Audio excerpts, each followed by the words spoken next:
Vamos abrir a palavra do Senhor no Evangelho de Mateus, capítulo 14. Mateus 14, vamos ler a partir do versículo 22. Mateus capítulo 14, dos versículos 22 a 33. Pronto, já até estou emocionado aqui agora, porque estou vendo Renan aqui na igreja, só Helena para trazer Renan para a igreja, glória a Deus. Não foi não? Não foi Helena não?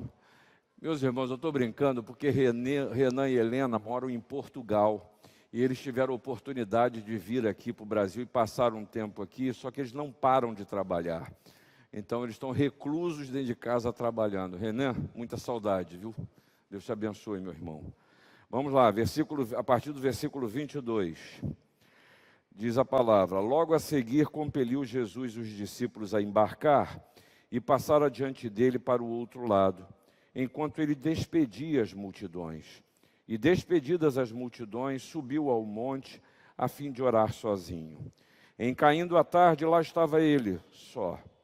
Entretanto, o barco já estava longe, a muitos estádios da terra, açoitado pelas ondas, porque o vento era contrário.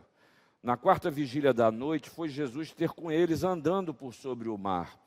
E os discípulos, ao verem-no andando sobre as águas, ficaram aterrados e exclamaram: é um fantasma. E tomados de medo, gritaram. Mas Jesus imediatamente lhes disse: tende bom ânimo, sou eu, não temais. Respondendo-lhe Pedro disse: se és tu, Senhor, manda-me ir ter contigo por sobre as águas. E ele disse: vem. E Pedro, descendo do barco, andou por sobre as águas e foi ter com Jesus. Reparando, porém, na força do vento, teve medo.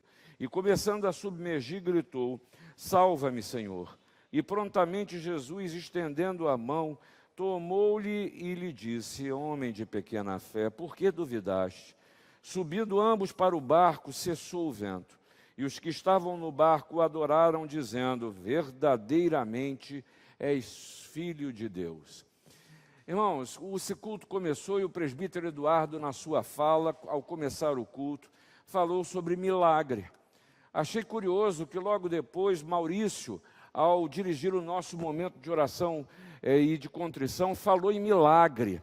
E eu estou aqui com um texto que é um texto que fala sobre milagres também.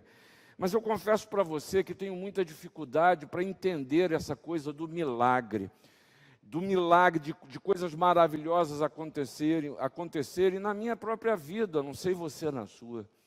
Eu estou com uma dificuldade muito séria de pensar em Jesus e talvez a gente esteja passando uma mensagem estereotipada da pessoa de Jesus como o nosso herói, o nosso super-herói, o nosso campeão, em que as histórias da Bíblia são hollywoodianas, em que acontece um problema, coisa e tal, e vem Jesus e resolve o problema, e foi todo mundo feliz e vai em casa para sempre. Só que a minha vida não é assim, a sua vida não é assim. A gente luta o dia a dia e hoje talvez aqui, não sei como é que está a sua próxima semana, se você já resolveu, ou se você está vivendo as tensões desse tempo, como por exemplo o Indiomar, sobre que seu pai estava muito doente, pegou um avião e no meio da viagem o seu pai faleceu. A vida é assim, a vida é desse jeito. E aí, ao olhar esse texto, eu me vejo não do lado de Jesus, eu me vejo dentro desse barco na noite, em que a tempestade me assusta. Eu me vejo dentro desse barco quando eu não sei para onde, porque não tem luz, eu não sei para onde eu estou indo.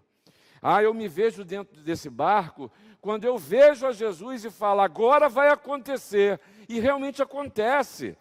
E Jesus me chama: vem até mim, e eu com toda a minha fé vou em sua direção, e como Pedro, logo no primeiro momento, tendo as condições da vida do tempo, raciocinando, porque o Senhor me fez uma pessoa de raciocínio, que eu também sei analisar as circunstâncias.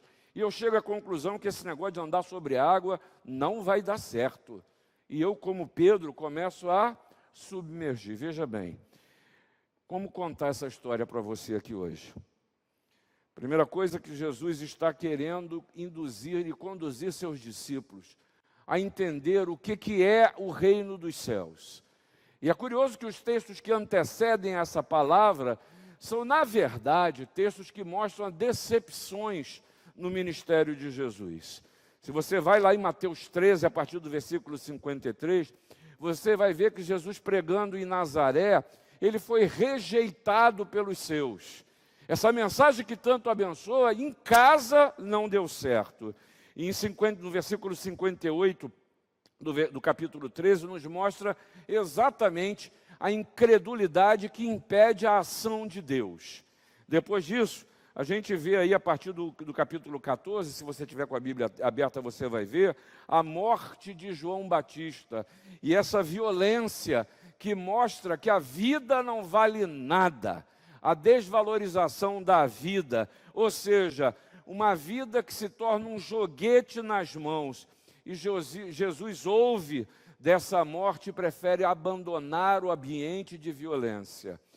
E nesse tempo em que a gente está vivendo, se há alguma coisa que a gente vê e ouve todos os dias, é de violência, é de morte, seja pela Covid ou seja por outros motivos. Nós estamos impregnados da mensagem de morte. Isso para a gente hoje já não faz mais nenhuma diferença a gente ouvir falar de morte. Depois disso, a partir do capítulo 14, versículo 13, está mostrando diante de Jesus a história de uma multidão faminta. E essa multidão ela é saciada na sua fome. E diz João que Jesus sai dali. João capítulo 6, 15, narrando essa história, diz que Jesus sai dali porque queriam proclamar o rei. E é muito curioso ver que no milagre que Jesus realiza, na verdade, aquela multidão queria distorcer a figura de Jesus, distorcer o ministério de Jesus, distorcer a ação de Jesus. E é curioso como isso é tão comum, como eu tenho a tentação de distorcer aquilo que Jesus fez, faz, falou e fala ainda hoje na minha vida. Como tantas vezes eu, você, a igreja de Cristo ao redor do mundo, não se utiliza da palavra de Jesus, daquilo que Jesus falou, para servir aos nossos próprios propósitos, para defender as nossas ideias. E que tentação que eu tenho, de em vez de abrir a Bíblia e dizer, Deus, fala ao meu coração, que tentação eu tenho, inclusive agora, de pegar, abrir a Bíblia e dizer o que eu quero dizer para vocês. Mas Jesus continua a falar. E leituras equivocadas de Jesus ao longo da história sempre houveram. E há gente que só faz a leitura política, e essa é uma tentação da igreja hoje. E é importante a gente lembrar que a própria Galileia, o lugar onde esse quadro se dá, era um local que era um berço de revoluções. Se tinha uma coisa que aquele povo sabia fazer, era a leitura política de qualquer coisa que se levantara. Mas há pessoas que ainda hoje preferem olhar a mensagem, a palavra de Jesus, só com uma visão psicológica. Talvez para tratar os seus males que precisam ser tratados, mas o ambiente é outro. Talvez haja pessoas que leiam as mensagens de Jesus apenas como oportunidades para dar vazão ao seu próprio querer. Ou uma leitura que é apenas exercício intelectual. Mas, na verdade, talvez a leitura que nos convença mais a fazer é a pautada a partir das minhas necessidades, do que eu preciso, da minha cosmovisão, e não há nisso mal nenhum, porque Jesus é um Senhor e Salvador que não nos deixa sem resposta. E essa história, você se lembra dela bem, não tem nada de novo. Jesus ficou na montanha, os discípulos entraram no barco para ir para outro lugar, e eles estavam no mar sem Jesus, e é importante a gente falar um pouco dessa simbologia do mar, porque o mar guarda e esconde os monstros das profundezas. Ao longo da história da humanidade, quantos momentos são descritos pelo mar. No próprio Apocalipse, nos fala, inclusive, das bestas que emergirão do mar. E o mar, e é nesse mar que eles navegam, e eles estavam a cerca de 5 a 7 quilômetros de distância, um mar que era grande, era um lugar onde se pescava, vários deles eram pescadores, e aqui chegamos ao ponto, um mar que começa a empolar, agitado por um vento que soprava, um barco que era fustigado pelas ondas, o vento era contrário, remando, remando, remando, chega a um ponto que a força física já não é mais suficiente, eles estavam exaustos. E para lembrar, eu quero que você guarde isso, não é a primeira vez que ele enfrenta uma tempestade no mar. Se você for em Mateus no capítulo 8, a partir do versículo 23, eles passaram por uma outra tempestade nesse mesmo mar. A diferença é que naquela primeira vez, Jesus estava dentro do barco, lembra disso? E dessa vez agora, Jesus estava na montanha. E o que esse texto nos fala acerca de Jesus, do exemplo, acerca do exercício da fé no barco da sua vida, é como o Senhor, Ele é carinhoso para lidar com a gente, inclusive nessas fraquezas. Como Ele é cuidadoso para me pegar no ponto em que eu estou, do jeito em que eu creio, ou do jeito que eu não creio. Das coisas que eu estou convencidas que não tem jeito na minha vida, na história, na vida das pessoas, quem sabe até na igreja, e o Senhor me pega no ponto em que eu estou. Porque Ele não nos abandona, aonde quer que eu esteja, da forma que eu seja, as opções da vida que eu faça, o Senhor não nos abandona. E a primeira coisa que eu quero destacar nesse texto para vocês é exatamente a pedagogia de Jesus. Porque discípulo precisa aprender, e não se assuste com o que eu vou falar não, porque a gente fala muito da companhia de Jesus, da presença de Jesus, mas os verdadeiros discípulos precisam aprender a andar sozinhos,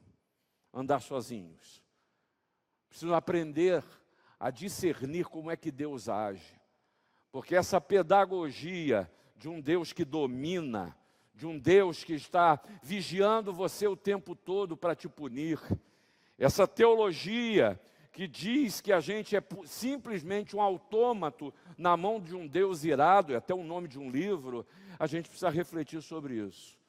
O que Jesus veio nos proporcionar não é dependência, é liberdade. Conhecereis a liberdade e a liberdade vos libertará. Mas é curioso que todo mundo quer um Deus que seja dominador. Conheço muitas pessoas que têm dificuldade em viver uma fé que seja fruto de liberdade. Assim como o povo de Israel que pediu, manda a lei para a gente, porque manda a lei eu vou saber o que pode e não pode, não é isso? E aí manda os 10 mandamentos, e o que o povo faz? Não os cumpre, porque nós somos assim, nós somos desse jeito. Não é pela quantidade de leis que o mundo não dá certo. Presbítero Eduardo, a gente tem lei para tudo nesse país, né? Lei para tudo que você possa imaginar, e nem por isso o nosso país, ele muitas vezes caminha da melhor forma, porque o problema não é lei, não é lei, é a capacidade de viver a verdadeira liberdade que Jesus veio oferecer. E é interessante, nesse texto nos mostra exatamente o exemplo do que a distância de Jesus pode causar. E aí, me perdoe a dureza do que eu vou falar aqui agora, mas eu quero falar para vocês de um cristianismo que não é de fé. É um cristianismo que é ateu, que conhece a Jesus, que sabe defini-lo muito bem, que fala de Jesus, que canta Jesus, que ora Jesus, que é capaz de fazer belas citações sobre Jesus, que sabe de cor o versículo que diz que Deus amou o mundo de tal maneira, que deu seu Filho unigênito para que todo aquele que nele crê não pereça, mas tenha vida eterna. E quando você termina de ler, de falar esse versículo, você tem que suspirar no final, para se apossar. A gente sabe disso. Mas o cristianismo que é ateu, no jogo da vida, na realidade, age como os discípulos agiram. Estão remando para um meio de uma tempestade. Mas não se esqueça que eles são pescadores, gente. São pescadores. É gente que entende do mar. Eles vão, mas não perguntam para onde vão. Eles não precisam disso. Por quê? Porque são capazes, eles sabem lidar com aquelas circunstâncias. Mas é curioso quando a gente encontra tempestade, não há saber, não há instrumentos, não há ferramentas, só há desespero. E aí chegam mesmo a ver fantasma. Conheciam a Jesus e estranham aquela figura chegar. Estranham ele ir ao encontro deles.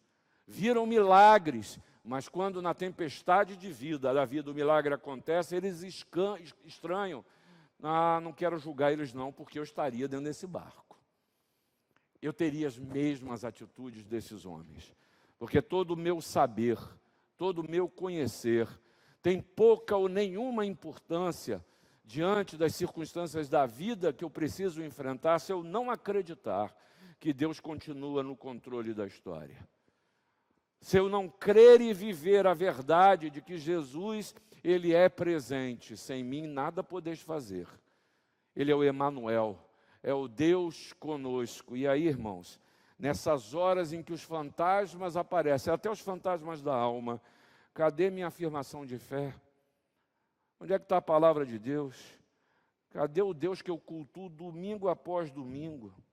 Ah, cadê meu Jesus? Muitas vezes eu tenho graves e profundos postulados decorados, mas não experienciados. E é disso aqui que o Senhor está trabalhando com esses discípulos.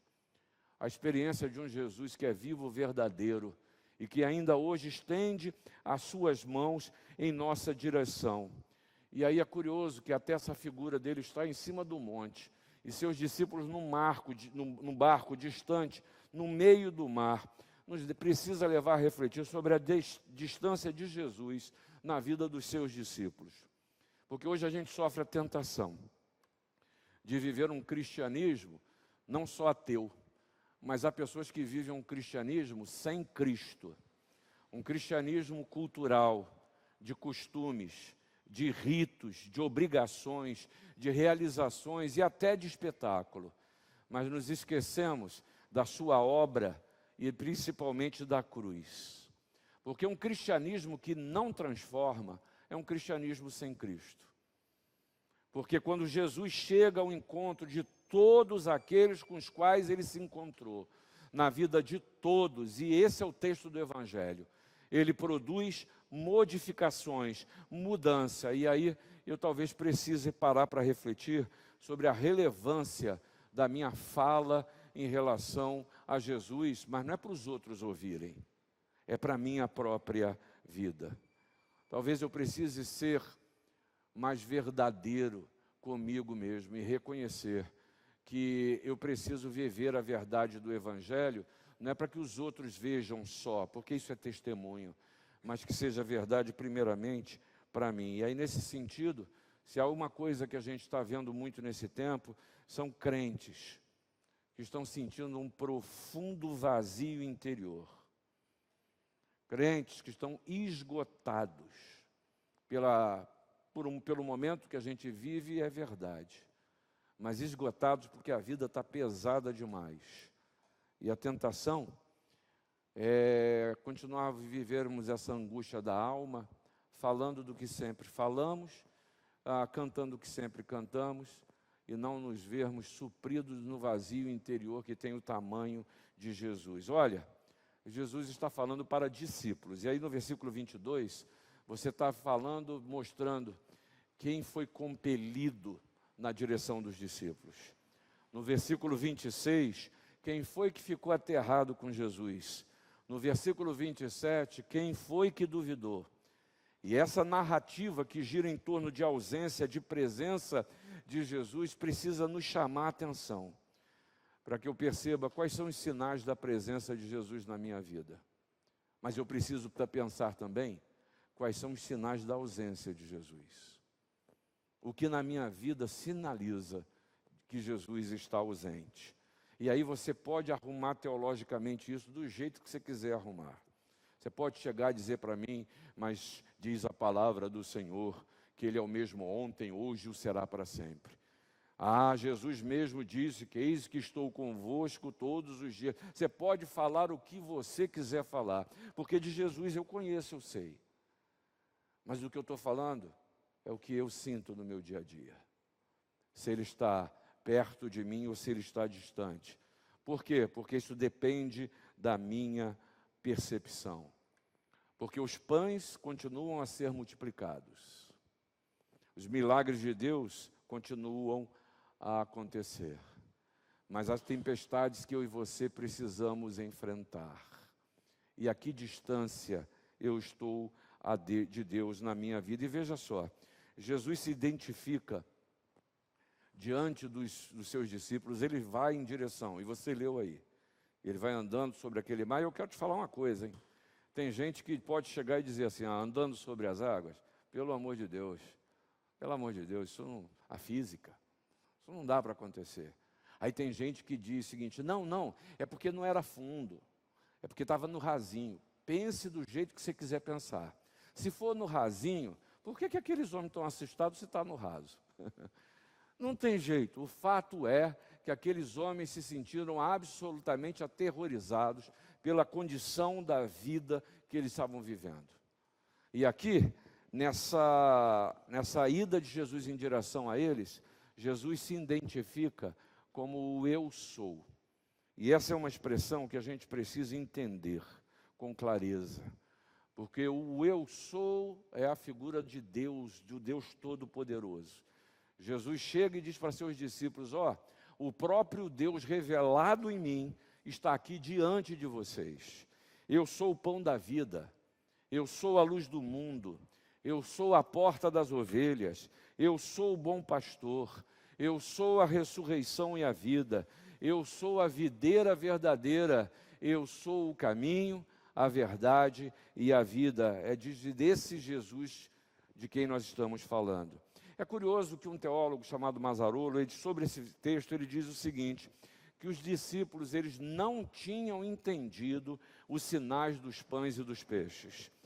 Porque se eles tivessem entendido o poder, a pedagogia e a revelação de Jesus na partilha dos pães, eles o teriam reconhecido na noite, caminhando sobre as águas. E aqui Mazzarolo ele toca de novo no ponto em que eu posso saber muito de Jesus e não estar vivendo a experiência dele no meu dia a dia. Mas Jesus não para aí, não só na sua pedagogia, mas ele utiliza as condições do tempo para nos ensinar a refletir que tipo de distância você deve manter de Jesus. Que tipo de distância você deve manter de Jesus? Sabe o que eu estou falando? É porque quando terminar o culto, a gente vai se falar, vai se alegrar, porque é muito bom a gente se ver. Mas você vai voltar para a sua casa, você vai voltar para a sua família, você vai voltar para as suas coisas. E amanhã uma nova semana começa. E eu não sei como é que será a sua semana, mas você vai viver o mar da sua vida. O mar da sua Galileia, você vai viver e começa a partir do momento que esse culto acabar e você retorna ao que você é. E no caso aqui, à noite as ondas são sempre mais fortes, são sempre imprevisíveis. À noite não se enxerga bem. A consciência de que tudo está perdido para esses homens é uma realidade que assombra a quem anda só. Mas a lição aqui é que o poder de Cristo pode lhe sustentar independente da sua presença física. Você não precisa de amuleto, você precisa de fé. Você não precisa de um lugar especial. Você não precisa de uma coisa a qual você se apegue. Isso tem um nome da Bíblia, que é ídolo. Ídolo é tudo aquilo que a gente torna importante, especial e, quem sabe, até sobrenatural na nossa caminhada. E para muitos, uma tempestade é um ídolo. E para muitos, a vida que você está vivendo, para você talvez possa ter se tornado um ídolo. E a gente tem que parar para pensar disso, ou seja, lidar com a nossa incapacidade de lidar com as nossas lutas. porque não lidar com as lutas nos imobiliza. Veja só, todos ficaram aterrados, ficaram atônitos. E eu repito, havia entre eles homens experientes do mar, homens que conheciam aquele mar e, mais do que isso, sabiam o que era pescar e lidar com redes e com barcos. Mas diz a palavra de Deus, e em Marcos, no capítulo 6, versículo 52, falando sobre o mesmo momento, fala sobre esses homens que eles estavam com os corações endurecidos. Endurecidos. Porque eles não haviam compreendido o milagre dos pães. Endurecido aqui, esse termo grego, é a mesma palavra que a gente traduz no português como calo. Calo. Pele morta e dura que se perde a sensibilidade. E aqui a gente vê, na verdade, um libelo contra a dependência psicológica de sistemas religiosos. Porque eles eram religiosos, mas na vida, nas circunstâncias real da sua convivência, das condições que precisavam enfrentar, criou calo. Não tinha sensibilidade, não mudava, não tocava. Eu acho que eu me desesperaria nesse barco. Eu me desesperaria. Mas talvez a gente precisa, no meio do desespero, lembrar que Deus continua sendo Deus. Que Deus continua sendo bom. Não é isso que a gente canta? Não é isso que a gente canta? E a gente gosta de cantar, a igreja aqui gosta de cantar essa música, é virar os olhinhos para cantar, que Deus continua sendo bom.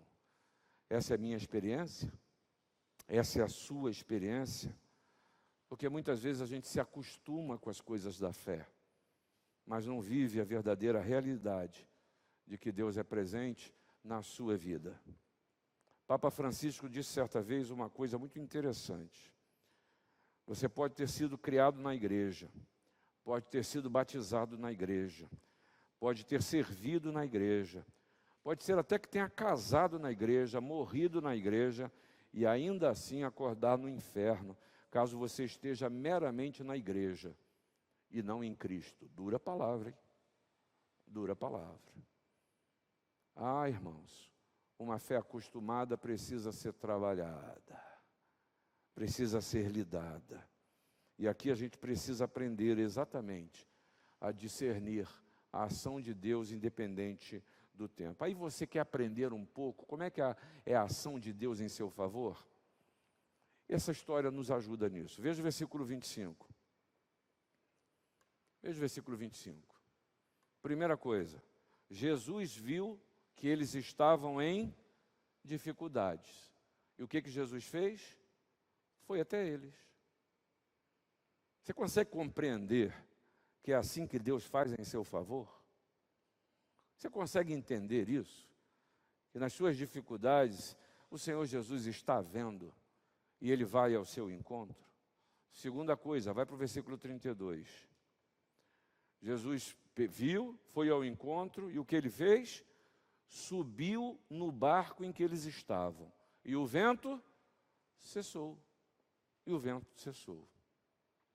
Jesus não é um Deus que sentou no seu belo e sublime trono e chegou e disse: podem vir, façam fila aqui. Vou ouvir a causa de vocês. Vamos ver o que vocês dizem. E eu vou julgar. Não. É do jeito que você está. É aonde você está. É na altura da vida que você está vivendo. Seja na sua simplicidade ou na sua arrogância.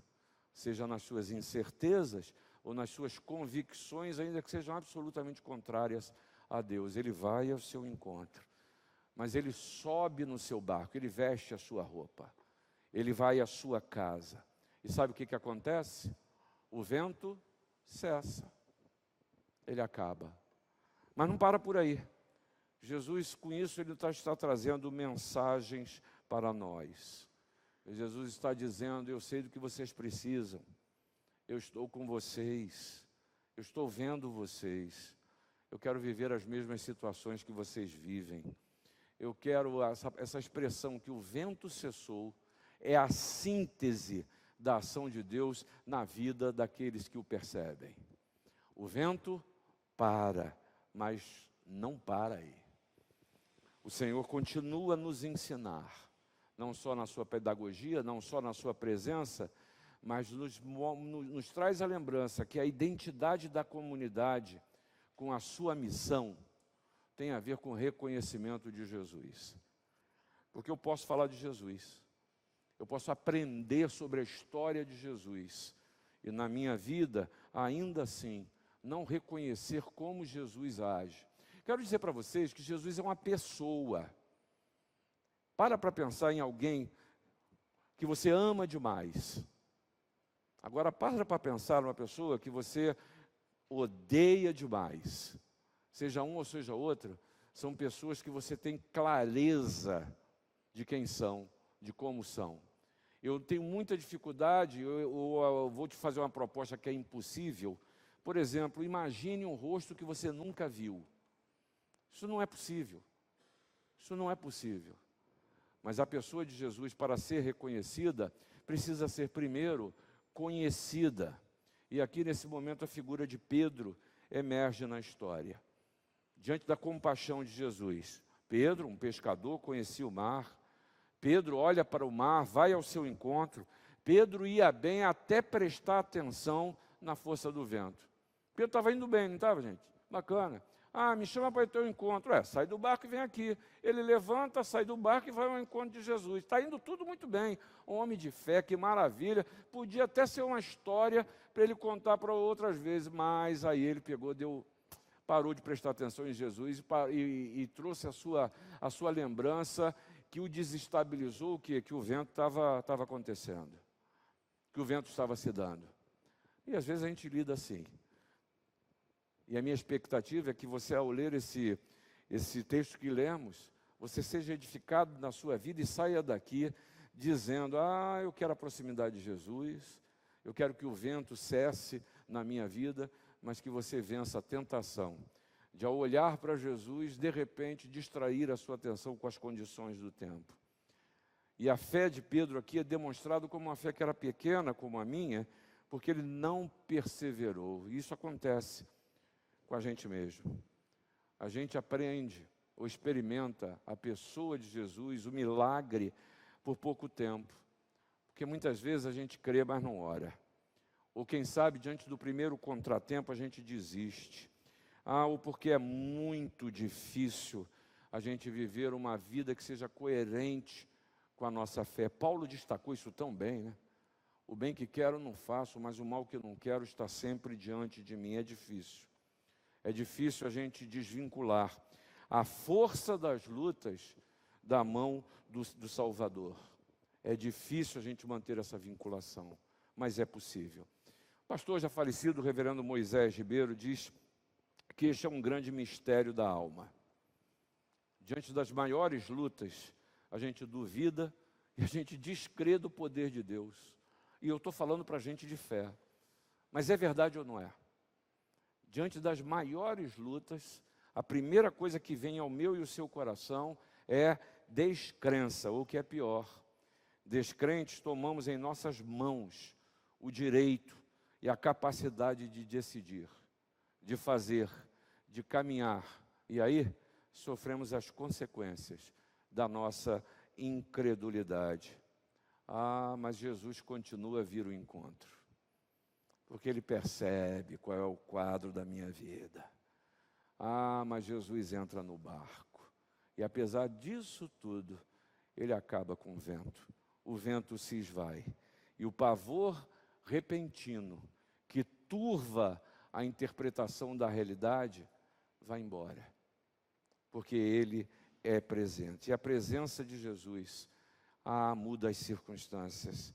Talvez eu devesse e vou parar aqui agora, para que você possa orar pela sua vida, porque até quando nós vamos continuar a experimentar um distanciamento de Jesus? Até quando nós vamos separar certas áreas da nossa vida, achando que é da nossa administração, e vamos nessas áreas continuar vivendo em tempestade? Até quando nós vamos julgar que determinadas coisas não interessam a Jesus. Até quando nós vamos achar que Jesus não se importa e o que preciso fazer não tem jeito, eu tenho que remar nesse barco aqui mesmo, no meio dessa tempestade.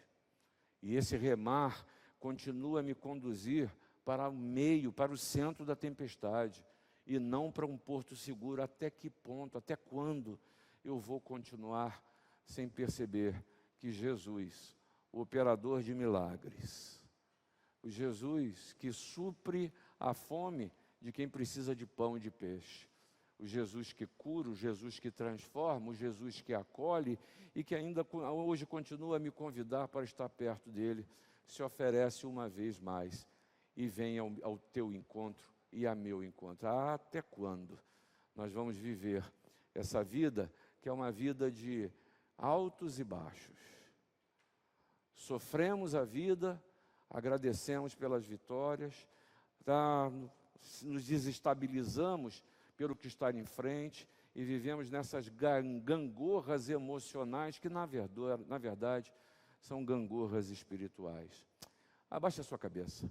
Eu queria convidar que você colocasse a sua vida diante do Jesus, que Ele é o verdadeiro operador dos milagres. E Ele quer continuar a realizar um milagre na sua vida, e não há milagre maior do que você chegar para Ele e dizer: Senhor, entra no meu barco, eu preciso de Ti no meu barco. Abaixe a sua fronte e vamos orar.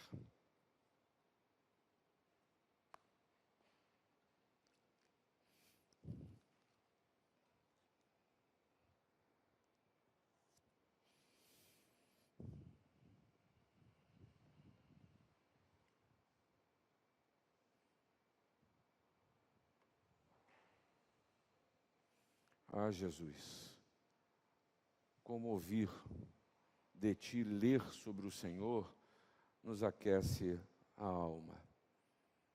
E eu quero pedir, Deus amado, que de uma maneira que a gente não sabe como, que o Senhor nos acolha em Seus braços, que o Senhor entre nos nossos barcos para que a gente possa enfrentar o mar da nossa vida. O Senhor sabe o que vai no coração de cada um aqui. Aqueles que chegam aqui com tristeza, com alegria, aqueles que chegam aqui absolutamente descrédulos, ou os que aqui chegam, Senhor, convencidos de que a vida continua a ser mais um dia após dia, sem que nada de novo aconteça. Nós queremos, Senhor, viver a sensibilidade da Tua presença, do Teu mover em nosso favor. Ajuda-nos a acreditar que todas as coisas cooperam para o bem daqueles que Te amam, e nós queremos declarar o nosso amor. Nós nem sabemos como enfrentar o mar, nós nem sabemos no que isso vai dar, mas ajuda-nos a olhar a Tua aproximação, ajuda-nos a olhar o Teu cuidado, e assim vivermos, Senhor, a experiência do Senhor na nossa vida, não só o conhecimento. Essa é a oração que fazemos no nome de Jesus. Amém.